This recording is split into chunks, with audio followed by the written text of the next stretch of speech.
Fala galera, tudo certo? Então, hoje eu trago aqui uma página que eu criei rapidinho só para a gente entender mais ou menos a exploração gráfica na bioestatística, né? Então, a exploração gráfica nada mais é que o visual de um conjunto de dados que traz uma interpretação mais rápida e mais fácil, né? Nessa interpretação gráfica, hoje eu vou abordar exclusivamente sobre o Blocksploit, que ele tem umas particularidades bem interessantes, onde a gente vai conseguir identificar rapidamente e pontualmente algumas das avaliações mais básicas dentro da bioestatística, que vai ajudar também a gente a entender como o dado, como o conjunto de dados trabalha dentro de um Blocksploit, dentro de um gráfico, né, em si. Então, descendo aqui a página, a gente vai ter as principais características da anatomia do Blocksploit, né?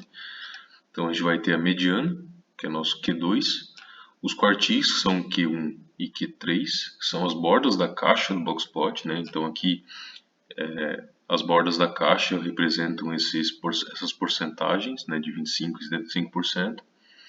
A gente vai ter a nossa amplitude, que seriam nos bigodes aqui, que também seriam que tem também o traço do limite desse nosso conjunto de dados.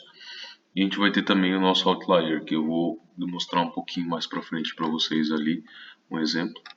Então, descendo aqui, a gente consegue, nessa página, a gente consegue fazer nosso próprio conjunto de dados aqui e trazer um exemplo do Blocksploit, né? Então, esse aqui, para quem não conhece, é o gráfico em si, Blocksploit. Ele tem esse nome por conta da caixa em si, né? Essa caixa em azul. Esse formato dele aqui, dadas as proporções do gráfico, vai ajudar a gente a entender o conjunto de dados muito mais rápido, né? Então, imagina que a gente teria ali, sei lá, aqui a gente tem alguns exemplos de números de conjunto de dados, mas numa amostragem maior a gente ficaria um bom tempo perdido para entender e analisar essas informações, né? E ver realmente quais se destacam, quais são fora da curva, que são, por exemplo, nesse quesito já trazendo uma análise do gráfico aqui, a gente tem esses dois pontos, né, que estão fora do Blocksploit, eles estão fora do delinear do gráfico, que são os nossos outliers, né, no caso aqui o 90 e o 70. Isso quer dizer que é um erro? Não necessariamente. Ele pode ser uma medição realmente fora da curva, né, como o nome em inglês sugere já pra gente, fora da linha, fora da curva. Ele traz um valor muito acima do conjunto, né, muito acima da média do conjunto aqui, tanto o 70 quanto o 90. Né? Então, nessa escala gráfica, ele vai se dispor assim, os outliers, ou seja, muito mais visível a gente chegar aqui e olhar, por exemplo, esses dois pontos e saber que eles não fazem sentido dado o conjunto, do que a gente olhar, por exemplo, aqui e fazer uma análise dado a dado, né?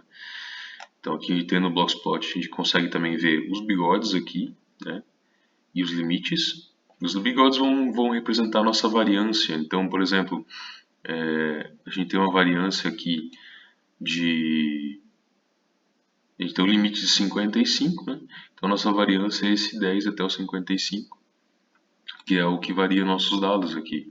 Então, a gente tem uma variância grande, nesse exemplo que eu fiz aqui rapidinho, né? As nossas partes percentis aqui e a nossa mediana no meio, para a gente ter um parâmetro. Então, a mediana desse conjunto de dados inteiros foi 30.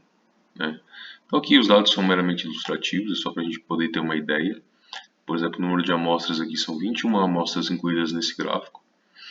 E o que eu quero dizer com esse gráfico é que ele torna tudo muito mais fácil de entender, né? Por exemplo, várias análises de vários grupos de dados. Com o Blocksploit a gente também consegue fazer inferências de desvio padrão e outras variáveis, a gente consegue identificar se varia estatisticamente ou não. Então é um gráfico bem completo e era mais ou menos isso que eu queria trazer para vocês hoje.